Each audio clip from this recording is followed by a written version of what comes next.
জুয়েল ভাই, হ্যাঁ, যারা আমার প্রিয় নবীজির হাদিস অমান্য করে তারা তো কেউ আমার প্রিয় নবীজির উম্মত না। অবশ্যই আমরা সবসময় ভুলের মধ্যে আছি। আর আমার প্রিয় নবীজির হাদিস অমান্য করা মানে আমার রসুলকে না মানা। অবশ্যই আমার রসুলের এই হাদিসটা শুনে যাবেন, হয়তো এই হাদিসটা আপনি কখনো শুনেন নাই।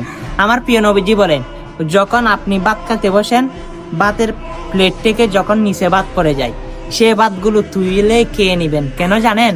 এই ভাতগুলো তুলে নেওয়ে খাওয়ার কারণে আপনি যখন জান্নাতে থাকবেন, আপনাকে আল্লাহ রাব্বুল আলামিন উপহার স্বরূপ জান্নাতি হুরের সাথে বিবাহ বন্ধনে আবদ্ধ করে দিবে। সেই বিবাহ বন্ধনের মোহরনা আদায় হয়ে যাবে। সুবহানাল্লাহ। হ্যাঁ, আপনি তো শুনেছেন এই হাদিস সম্পর্কে। অবশ্যই জান্নাতি হুর চান না?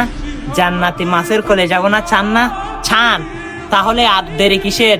হাদিসটা শেয়ার করে সকল মানুষকে জানিয়ে দেন। আল্লাহ যেন সবাইকে জান্নাতুল ফেরদৌস দান করে। আমিন। আমিন।